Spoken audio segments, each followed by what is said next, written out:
Underground Noise Webzine is back again with Webisode today, Webisode number 130, that is. Today, our guest is Marcel. He's from the band called, well, I can't pronounce it. All I know is like Vertebrae. That's the only way I can say it. How do you pronounce your band name? I'm sorry. So, nice to meet you. Thank you for the invitation. Hey, you're welcome, Marcel.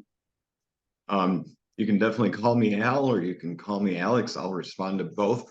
The first question I would like to ask you is basically, how do you pronounce your band name again? Verderbnis? Is that how Verderbnis, it's calling. Verderbnis, it's a German word, okay, what does that translate out to? like doomed. Ah, okay. So pretty much, you're doomed. Pretty much in your face, yes. Okay, cool. Cool. I can dig it. I mean, Um, it's really a common name, maybe for black metal, if you look at from the German side of view. But we were surprised. No German black metal band has the idea or has to come up with it to call their band Verderbnis, because it's pretty easy to come up with something like that. The only thing I have noticed is a band like Nocta Dukta, you maybe know them, which has a song which is called Verderbnis.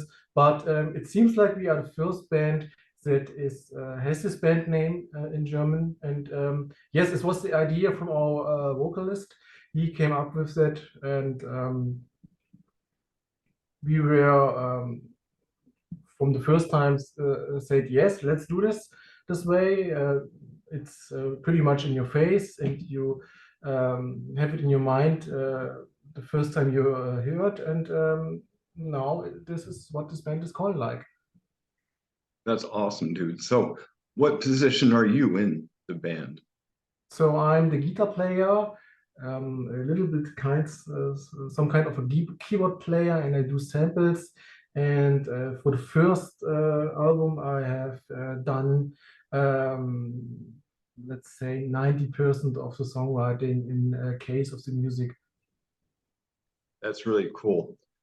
Another question I would like to ask you, though, Marcel, is that um, how does this album differ from your first album? Like, what's different about it? Oh, this is our first album. So it's the first record we've done with this band.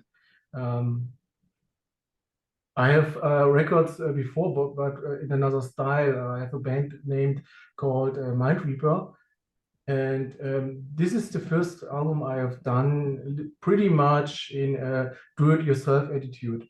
The whole LP was recorded by ourselves. We recorded the DI tracks for the guitar, for example. The same goes for the bass, and we recorded the drums at the studio by our drummer. And we were going to reamping and mix and mastering the whole thing in a studio by Thorsten Sauerbrei. But I mean, the songwriting process and uh, the raw guitar recordings and stuff like this was all done by ourselves. And the vocal recordings were even done by ourselves. So besides reamping, mixing, mastering, we have all done by ourselves. And the keys to the samples were forged in our own studios. But Thorsten Sauerbrei does a really professional, good job. It wouldn't sound like this without his professional attitude and work ethics. That's the first album in, let's say, in a minimal way to go to professional studios I have done in this way. But for Verderbnis, it's the first album we have done, and I think we will do it the same way if we come to the second album. That's cool. Because I was listening to this a few days ago. Hmm. I was listening to the promo and like we were discussing before we decided to hit record. I heard that first song and felt like a hatchet to the head, as Cannibal Corpse would put it. It just slammed me so hard that I was like, wow, these riffs are impressive. They're brutal. Plus, they sound a little bit like immolation in some spots because of the discordancy. You know what I mean? It's kind of like a dissonant sound, kind of, sort of. Yeah, I mean, emulation, to be honest, is not really much the influence for me. I have a lot of influences from the, let's say, 90 black metal era, like take Immortal, but I prefer a lot Heart of Winter stuff, Vessery. Um, Emperor is a really big influence if it comes to the atmosphere, but there's a lot of, let's say, just heavy metal style in the 80s style for me, or in a hard rock style, but with the attitude play as a black metal band. Satyricon, for example, can do this in the same way, but there are chromatic riffs that make a lot of, let's say, disharmony, but in the other way, in the opposite, we have done a lot in minor or major changes, which makes a more melodic style. And that all was mixed down together to forge your own style, our own style. This is how this album has come up. Um, for example, we have Venomous Embrace. For me, it's like a Dark Throne song. I really like the Dark Throne song from Transylvanian Hunger or Natasha in Eternal Sleep from Under a Full Moon. But I always ask, how would the classic songs sound in a, let's say, more professional sound? I knew the attitude has to be as raw as possible, but I mean, it doesn't have to be sound clinic or something like this, or too clean, but more with a huge amount of epicness to it. This was the way I want to create Venomous Embrace, for example, and the other songs were influenced by some other bands. Walking Through Forgotten Forest, for example, is for me something like between Satyricon. I have to say, a band like Rainbow, Richie Blackmore style. I remember So Rainbow. yes, I like Rainbow.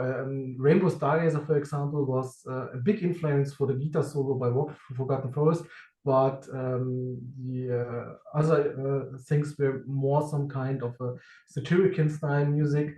And this goes on and on. The challenge was to make this album to sound as a once. I mean, we had some songs that we could have do on the album, so we could have 10 or 11 songs, but these songs doesn't really fit with the whole essence of the album. So the 9 songs we decided that will go on the album were these ones where we say this is a whole package that feels like this once. This takes a little bit of a time. We I have started songwriting maybe 2015, 2016, and originally it was some like of the classical one-man project stuff. Then I meet Martin, who was the vocalist of a band like Furious Anger, who made more melodic death metal style. And I asked him, would you like to do vocals in my black metal project? He said yes. And he wanted to create a whole band, all of this out. And he has met our drummer Noel or Ken, for example. And then we forged this as a real band, and this is what this is now. And the songs were already written, but every member of the band has do his own thing from kind of interpretation to make it what it is now. Maybe I've spread out in your question in my answering, but I think this is what the majority of the band history is actually. Yeah, I really like that. And for your listeners and your fans, I'd like to say, hey, I'm glad they wrote that song, I Am the Wolf. Like I said, that, like I'm told you, it just stands out. Yes, It's it's probably the best song on the whole album to me. yeah, thank you very much. This has a lot to do with the vocals Martin has done, for example. He has the straight in your kind attitude, and he said it loud out. It's like a war calling, I'm the wolf, a little bit with pagan mysticism. So most of the people who heard can make their own interpretation, and then you have heavy metal thrash riffs mixed with some kind of a black metal attitude. and then there are more like keywords into it, which reminds someone more of maybe the Emperor era to in the Night Eclipse album. So this is let's say the song which stands out, and you can hear what Verderbnis is to be like for one band. Yes, it's definitely one of the best songs on that album. Yeah, it's definitely an obscure album, but at the same time, it really blows my mind. So I'm Thank you gonna very I'm much. gonna give you guys 9 out of 10 horns for that. Oh, really? I haven't read the review.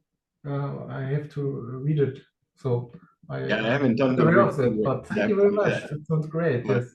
that's exactly how I feel about it, man.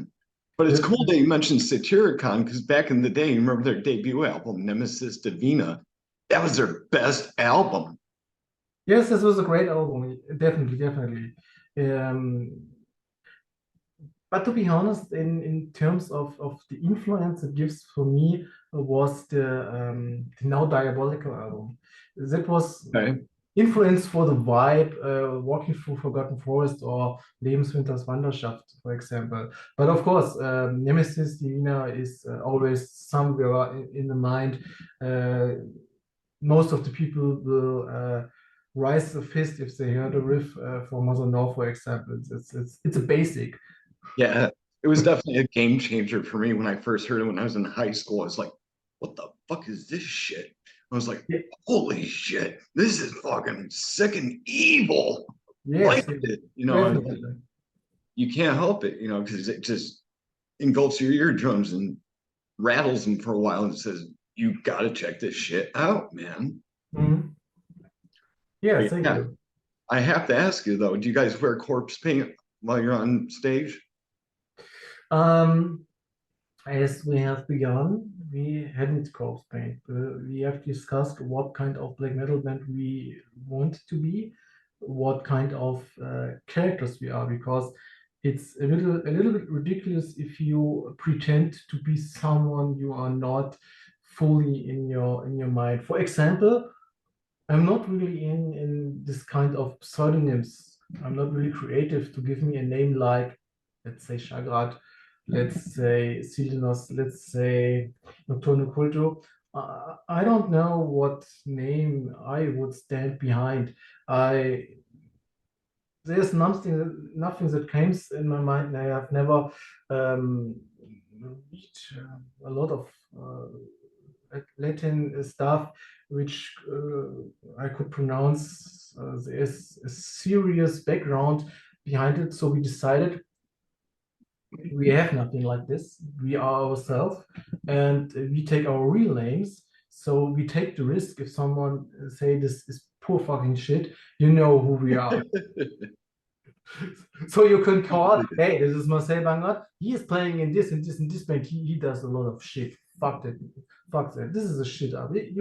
So we are raw as possible, and you have the real deal, which person stands behind it. But in case of the corpse paint, I mean, it's not really that evil kind of corpse paint or war paint.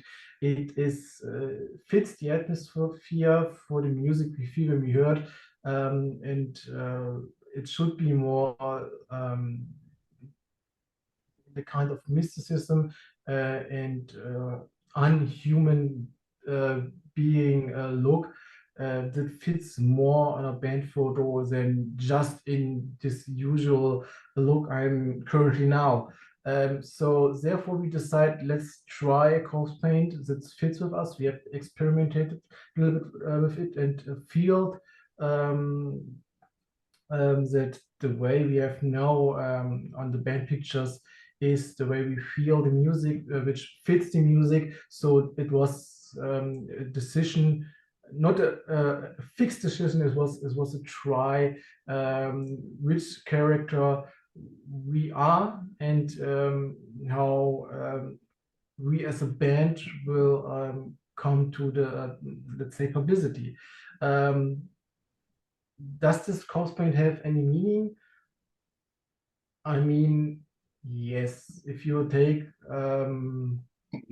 A song like Ein Windflüstert den Tod, it's a pretty much dark song about death, about not being there anymore.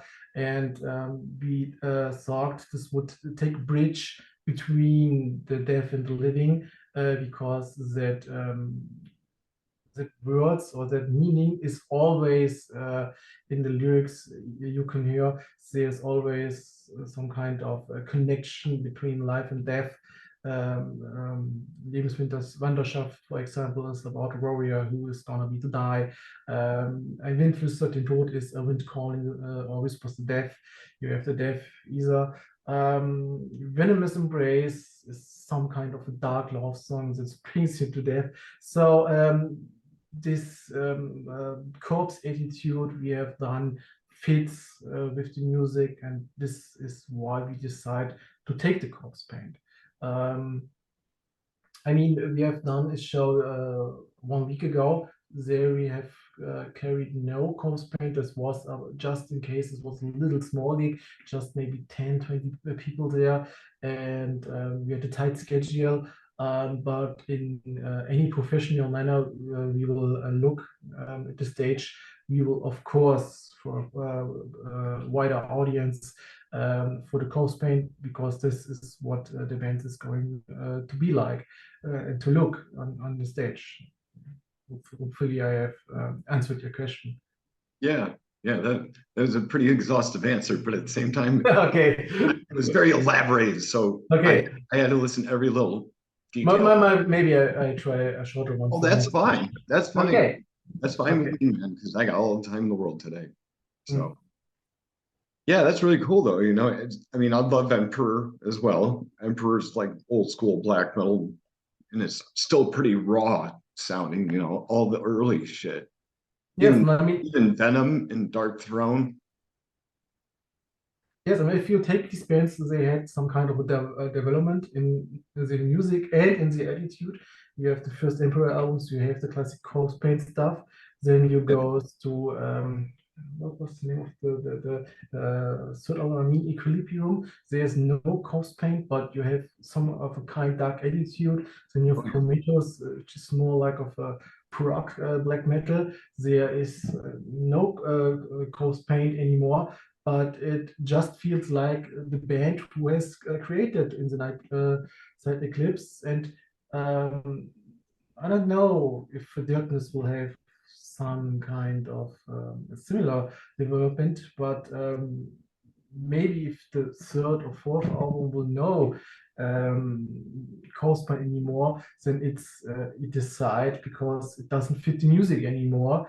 But this is too much a look in the future. This album we have now here, I can show it to the people who are here online.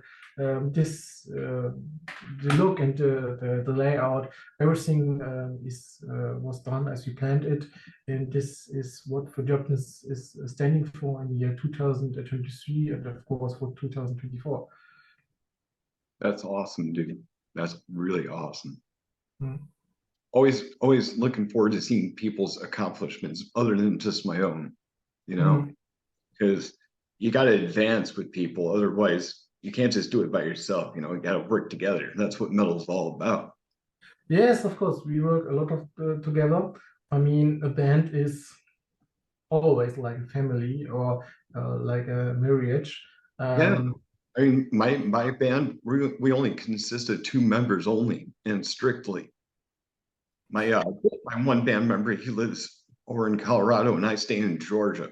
So we're actually going to be doing something coming up soon. So keep your eyes open. We're called Nightmare Crypt, and we're basically a combination of every extreme metal subgenre that you can think of into one. That sounds awesome. I'll be looking for it, of course. Yeah, I'll definitely keep you posted. I'll send you a message on the Facebook page that you guys have. Yes, do it. We'll take a look, and we can post something here. Alex, who has done an interview with us, look at his stuff, and I'm looking forward for it, of course. Yeah, I'll definitely keep you informed for sure, because I check everything out as much as I can. This is something I honestly is someday it's difficult because there's so much bands, so much input from the internet. Sometimes you are too much in your own stuff that is difficult to look what other bands can do. I mean, as a musician, it is really difficult to hear to a lot of bands because you're always in the process of songwriting, pushing your band, and doing all the stuffs, and then you have some kind of a vacation. Said, okay, no more music anymore. I just have to rest. I need to jogging in the woods or walking into the woods or just take a bath or something like this. For me, sometimes it's difficult to experience new bands. But I will check you, of course, out. I mean, there's a lot of filter we have met. But just to look for new bands for my own, of course, you do try a Spotify playlist, you try a YouTube playlist, but this is some kind of unfair. I mean, if you take a playlist and just hear one song, the just one song is filtered from the album, and I mean most of us metal guys or even the rock and roll guys, I mean heavy metal, black metal, death metal, and so on in hard rock, it's for me all the basic is some kind of a rock and roll thing, and all these bands do the album, their music, and propose to do an album where the songs are connected. So if you have a song like Ein Wolf, you can't do it twice. You have to make a song that is some kind of answering, do a further history to it. And if you take a playlist, is it everything from the purpose of the artist will destroy, and you just listen to one track. But sometimes it's only possible in this way to have a look around what's going on in case of the actual releases, if you know what I mean. Oh, absolutely, dude. Absolutely. Mm.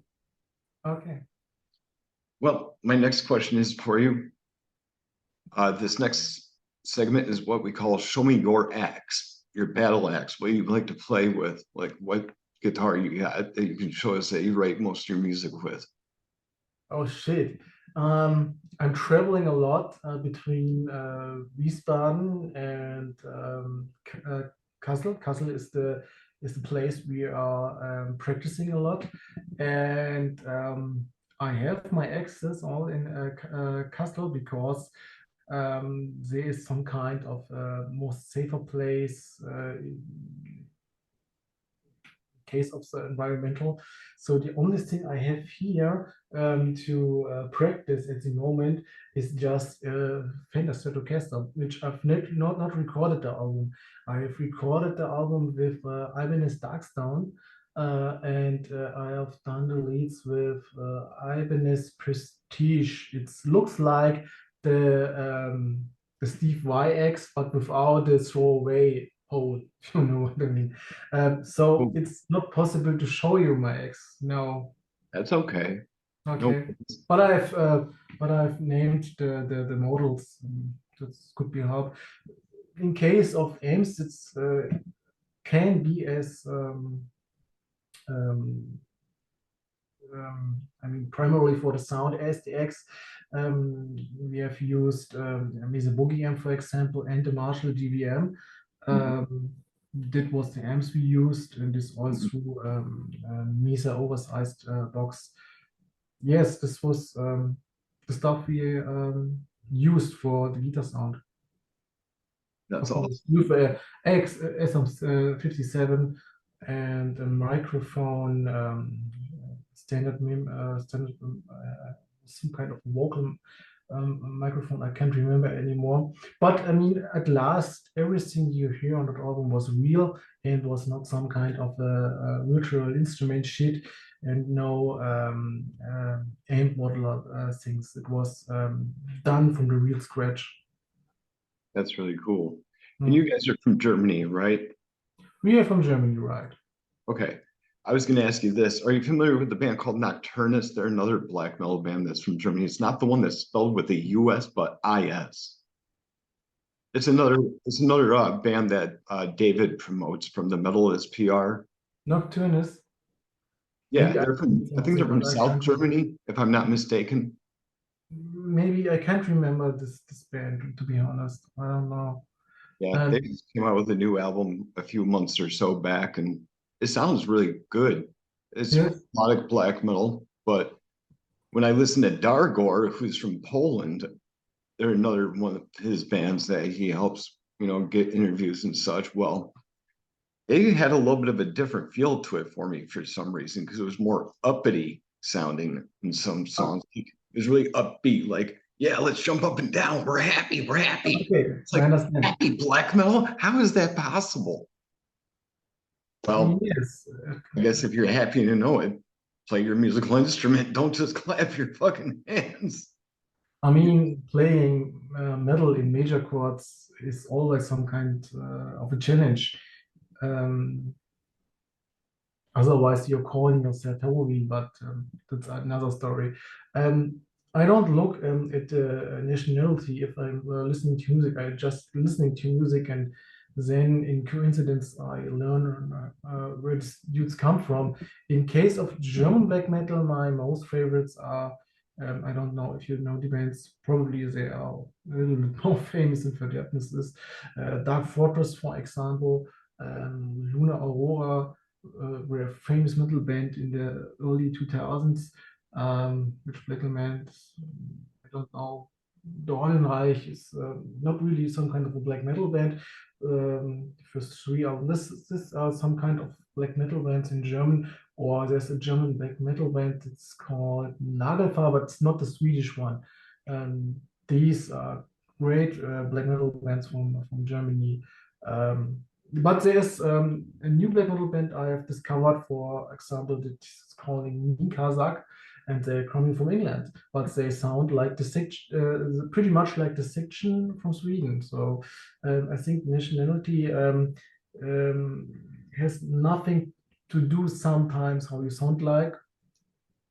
Otherwise, you, of course, take your own language like we do.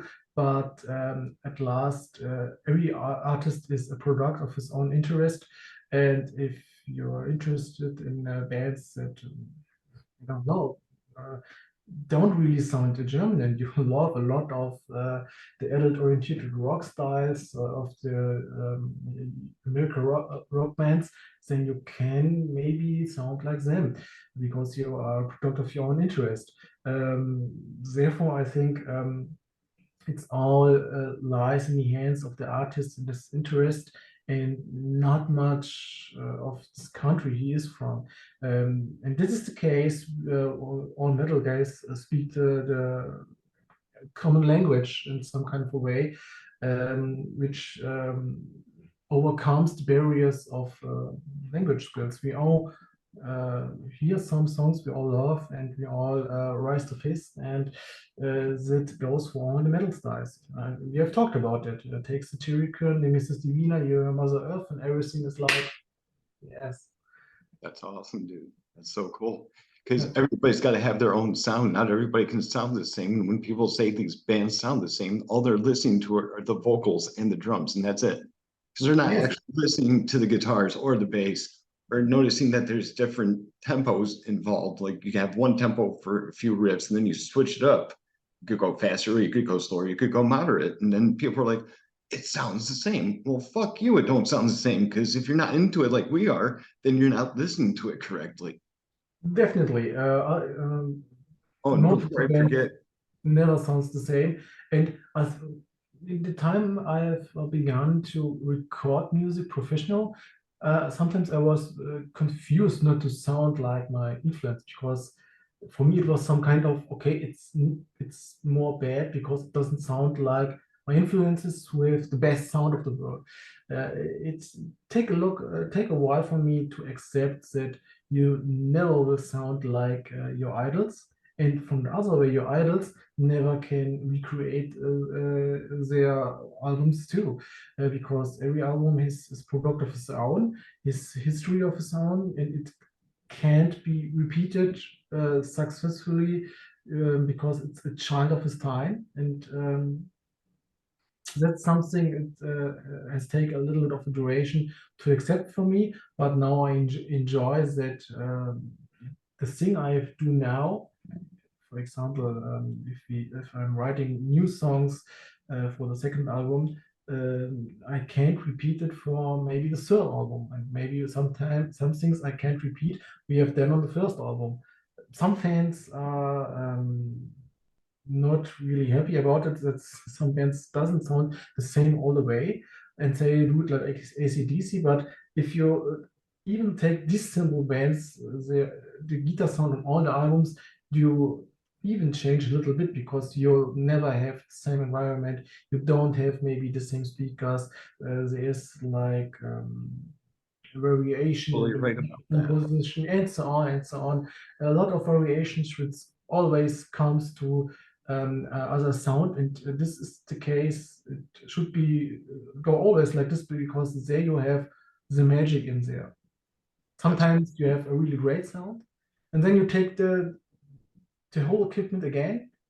Everything is the same, and it sounds like shit. I don't know why. Yeah, we don't want to hear Old MacDonald had a farm 25 times in a row, do we? Yeah. I mean, but hey, I hate to say it, Mark. Well, I forgot to mention this beforehand, but if you're new to this channel, please subscribe to it. I highly encourage it with eagerness and discipline. Discipline? What? What kind of fucking word would I use that for? Well, anyway, as you know, I'm Al. I'm with Underground Noise Webzine, and I'm having the enjoyment of talking with Marcel about his band, which I still have a hard time pronouncing, but I'm just going to call it Doomed because that's the translation in English, in other words. So tell me something, Marcel. I'd like to get more deeper into your band. Like, how do you guys approach your writing of the music and also the lyrical format? Like, how do you go about doing it? So the process of the songwriting. I mean, for this album, it goes like writing the riffs in times when it comes up to something that is worthy to make a song out of it. I always go for riffs that stay in my mind and not just casually.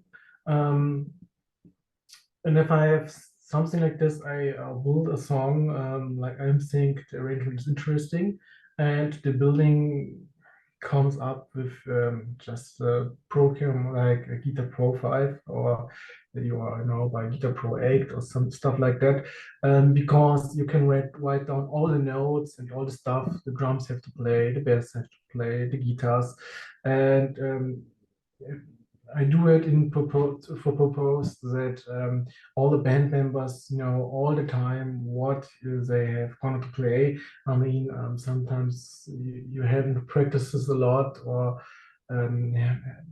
has a schedule coming for rehearsals, and then you need something just written down. You know what to play, when to play.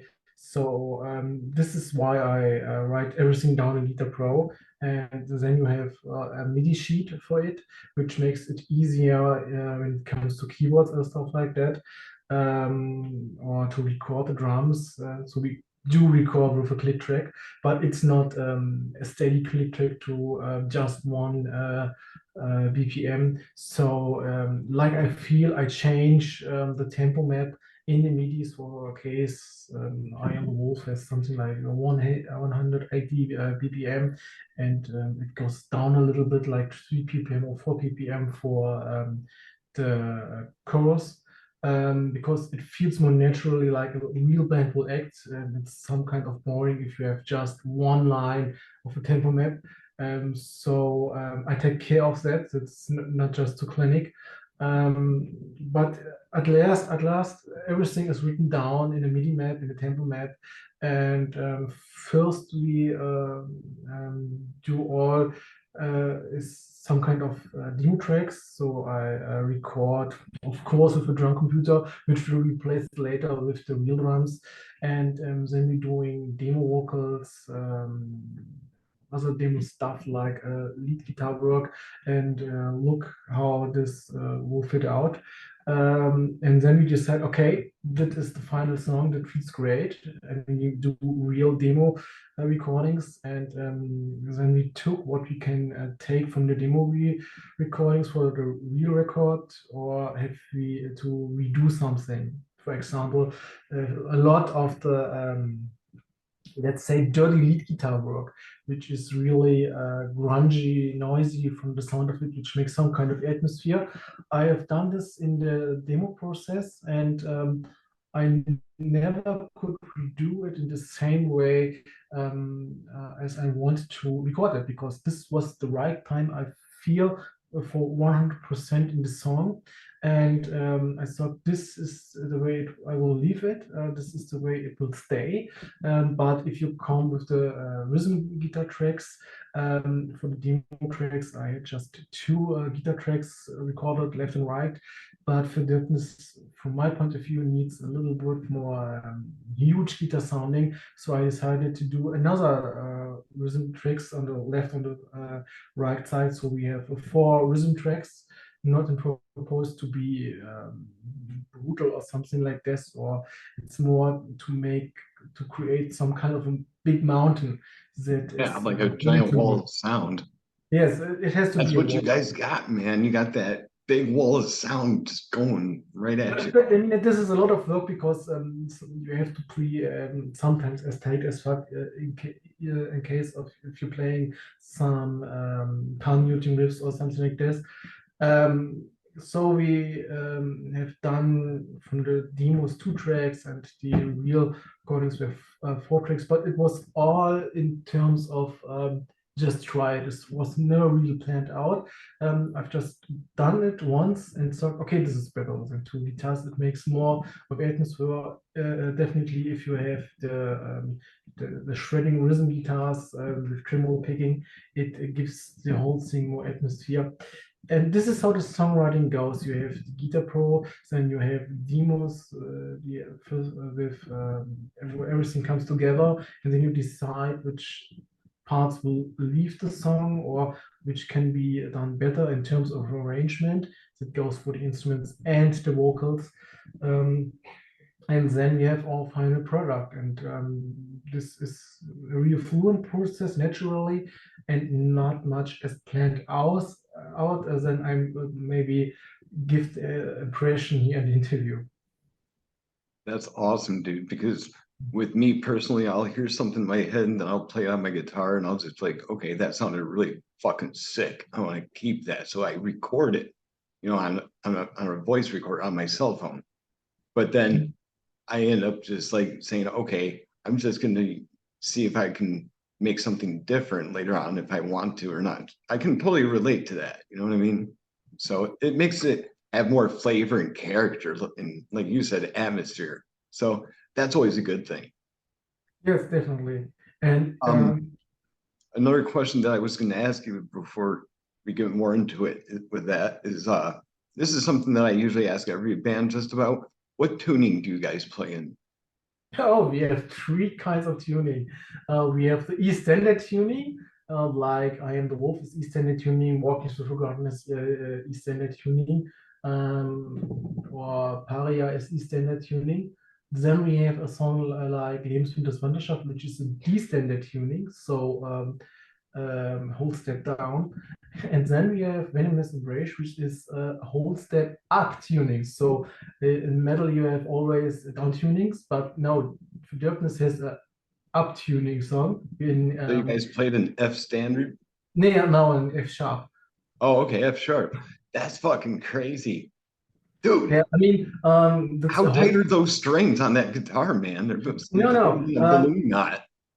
it's I'm playing in E standard 10 to 46.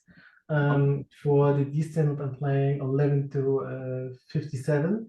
But for the F sharp tuning, I've used 9 to 42 strings. So I've changed the strings and I haven't used the same strings. But it's the same. I only use the Dario NY double XL strings for all of that. But I changed the strings in terms of recording.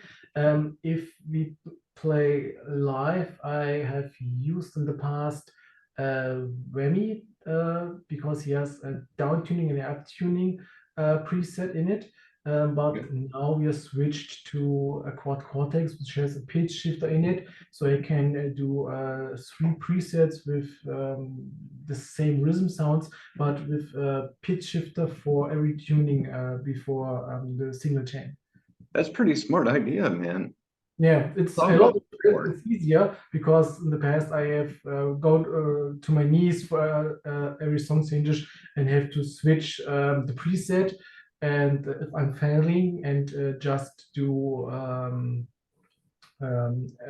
half tone, for example, a half step, then the whole song sounds cringe, like fuck. Well, I'll tell you, Marcel, gotta hand it to you guys. You guys definitely have a lot of character, and I really enjoyed what I've listened to, and I'm gonna keep listening to it. Yeah. So 3 tunings: E standard, D standard, and F sharp on this album. That's awesome because with Nightmare Crypt we play in D standard, but we also play in drop C. Yeah, drop C is a tuning I like a lot, but I think it doesn't fit much with a black metal sound.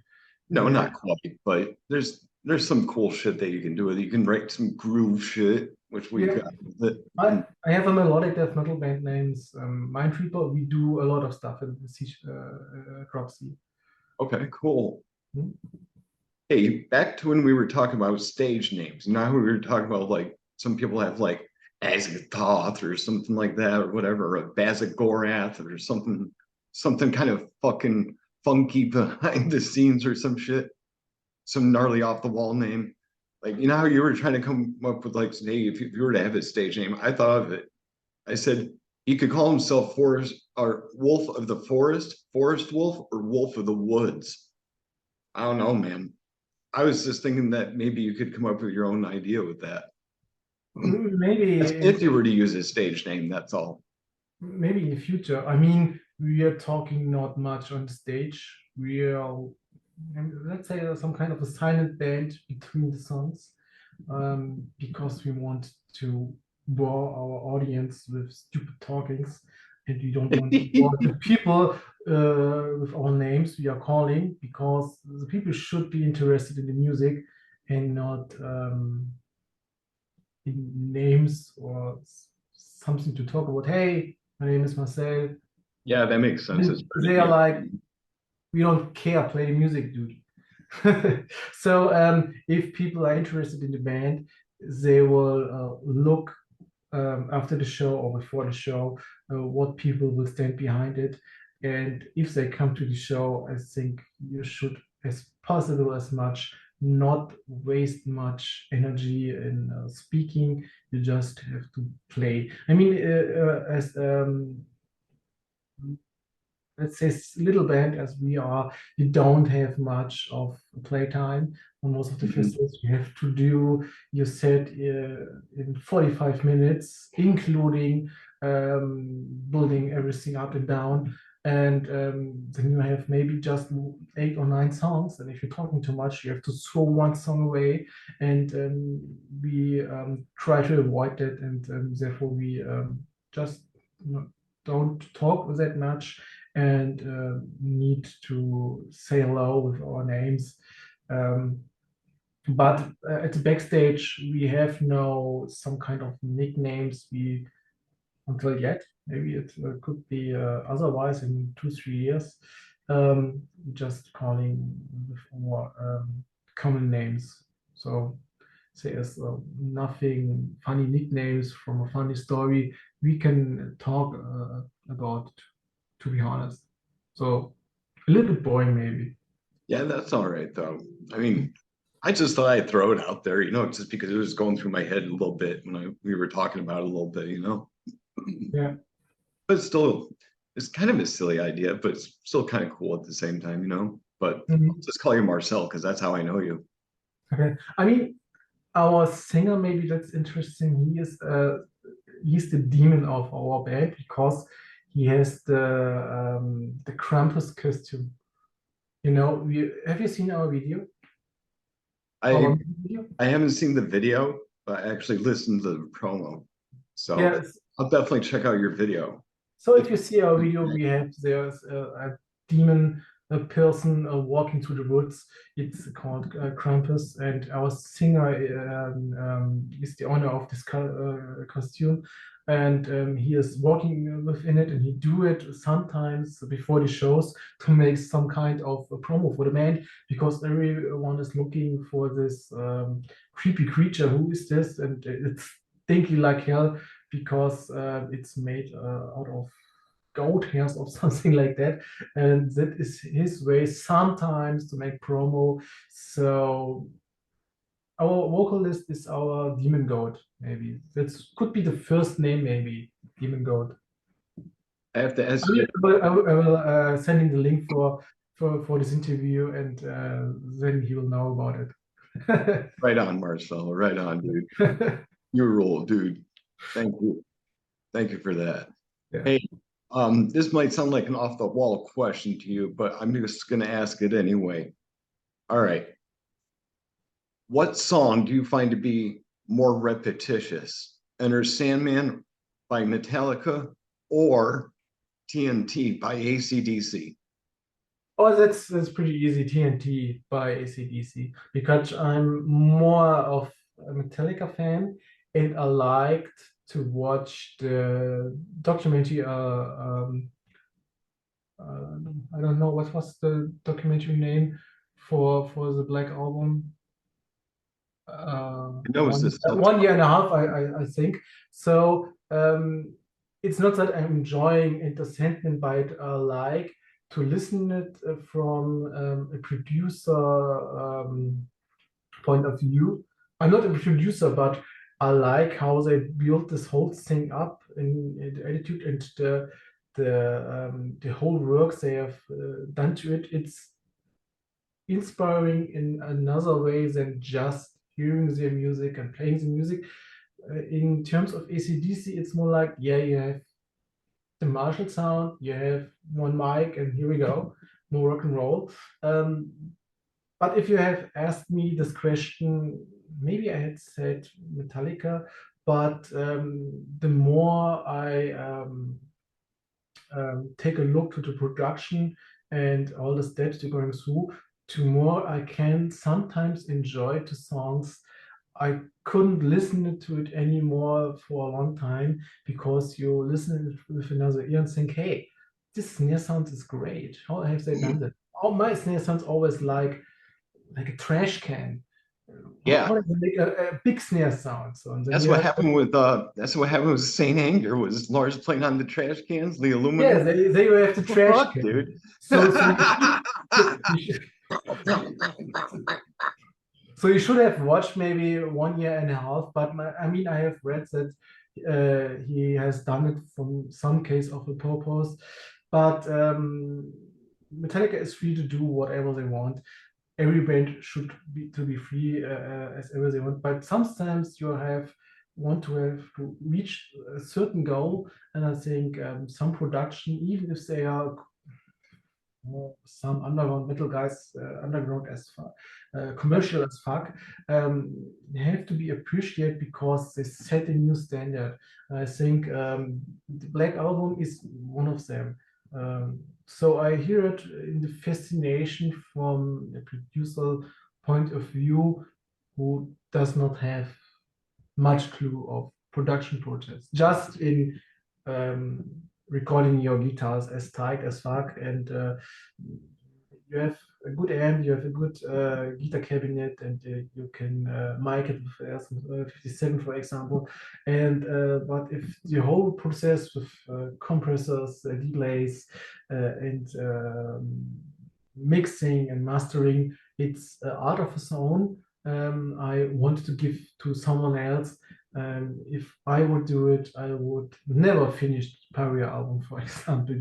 It can be a never-ending story if you're everything by yourself. And I like to be a little bit far away from me. So that is some kind of a mystery. I can be fascinated,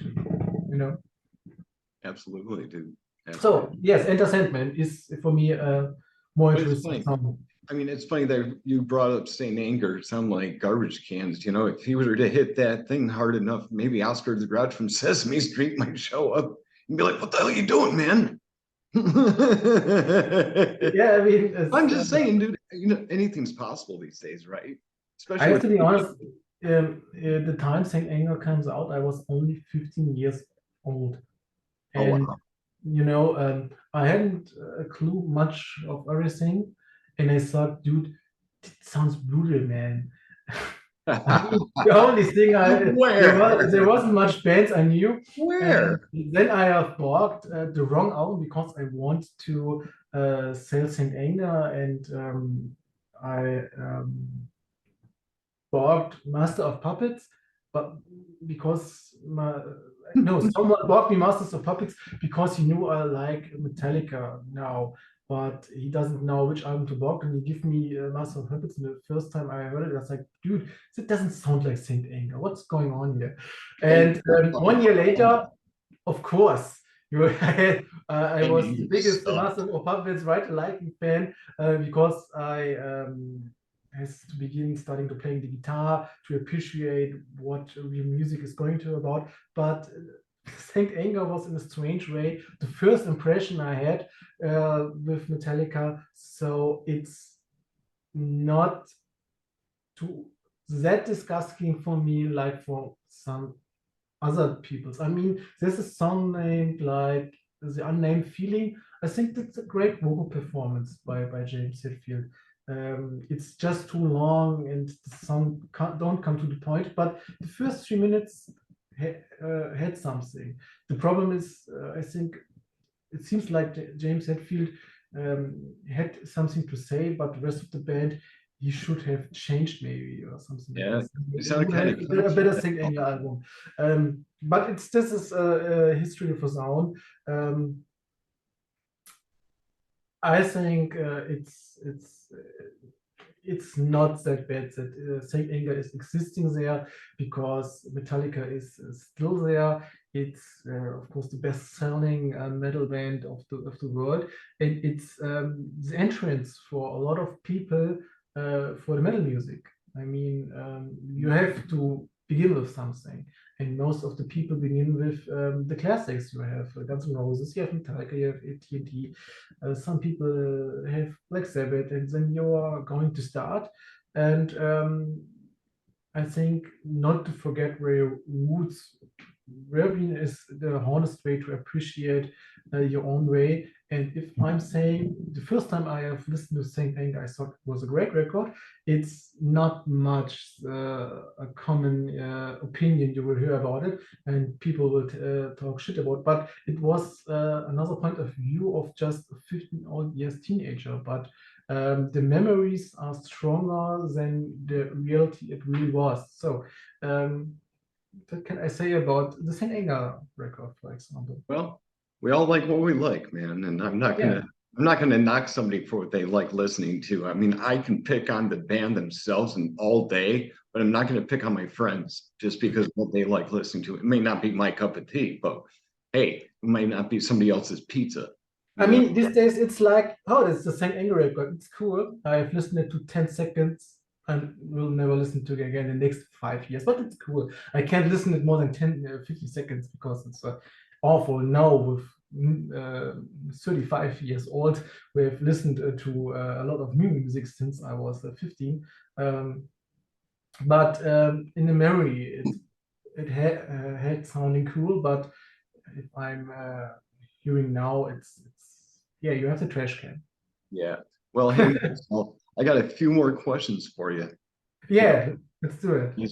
I love throwing questions at musicians besides myself, you know, because sometimes I'll lay in bed at night and I'll just like, why didn't I write that down yesterday? Damn it. You know? So I think about it later on, and then it finally comes back. I'm like, oh, okay, cool. Write that fucker down.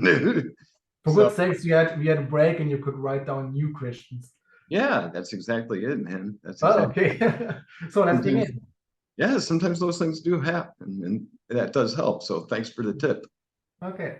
Okay, my next question is a two-part question for you. What would you like to say to your fans that might be listening? And also, do you guys have any upcoming shows that you're excited to talk about? So if we already have fans, I say hello. It's nice that we have fans, especially in a time where we have so many bands that's nearly impossible to follow a band a long time as a true and loyal fan. It's not much common these days, for my opinion. So I'm really thankful for everyone who is following Verderbnis, promoting Verderbnis, and will look at the future and stay tuned. Um, and yeah, it's an honor to have on fan, definitely. Upcoming shows, yes, we have. We have some kind of a little tour in Eastern Europe, in Czechia, in I think Ostrava and Liberec. So we are doing shows with a band which is calling Siridias. We have invited this band for our own festival we have done on October the 16th, which was called the Pest Fest. Cool. Yeah. Um, I don't know how to translate it in English. It was the Black Death. That is the pest.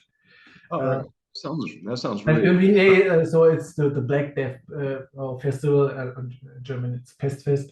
So we invited them to us to come to Germany, and now they have invited us to come to their country. We're playing their two shows, and then we have the last show for this year's on November 25 in Germany in a small town calling Göttingen. It's a little bit more north our castle, so but it's pretty much located in the middle of Germany. That will be, let's say, all more kind of a little show. We are working with our label and will consider a promoter that we will gain larger stages, but this is in the work definitely. So we are not have some kind of bigger festivals inside because of course you are dealing with other bands who want the same. So and the promoter or organization people have um,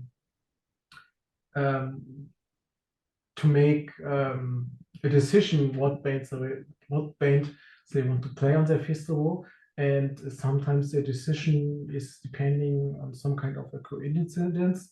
They have really listened to your stuff. I mean, if you have 30 bands who have send their stuff to you and you listen it. And unfortunately, Verderbnis is the 29th band you hear, you say, oh, I'm over it, I can't hear anything, and then you're out. So it's some kinds of a lucky coincidence to get a festival with a larger audience. And of course, if you want to be straight at these festivals, it's a lot of work, and we have to look at this to work more on this purpose to play for a larger audience. But we enjoyed more smaller live gigs either. So That's great, man. It's totally great. doesn't depend. Show is show, and you have to done it professional as it should be for the people who can for you. I mean, last show was just 10 people, but doesn't matter. We rocking the stage like hell. The people have pay for it, and you have the duty to make your job. So That's right. That's doesn't right. doesn't matter. Just You 1,000 people. you got my full support from here in the United States, man. And Thank I'll, you. I'll grant you guys well wishes for your musical endeavors, that they meet your expectations and more. And Thank you very much. hopefully the same thing can happen with Nightmare Crypt, because like I said, I've been doing this for almost 10 years now. And now that I finally got the right bandmate, I'm not stopping. No. There's no way, no fucking way. I am not going to give up. Yeah, I mean, You got to be once passionate you about what you do. And once you're at it, you get more opportunities just about every day because you got to feel it. You know, and yes, when you feel it and you see it, you're just like, take it, do it, get it done. once you are a musician from your heart, you will never be to stop one, and Damn just right. the day you die, you will stop. So that's our attitude. Damn right, buddy. Damn right. Well, hey, I would like to tell you thank you for your time today, Marcel. It's Yeah, been a blast. Like I said, that last message that I had given you some encouragement that goes for your whole band, not just you. You know, so I love you guys. Keep up the excellent brutality that you guys have and that thank you. indecisive sound that when I listen, I know it's you. And Thank you very much. yeah, you're welcome. And And send also, your link from your band that we can hear your stuff. cool. Do you have any final words for Underground Noise Webzine? Again, Do you have any final words for Underground Noise Webzine? final words. So thank you for all you guys that's now watching. We're watching it in the future maybe. So maybe these videos will stay forever. And see you live in the future. And stay metal, dudes. That's right. Stay brutal.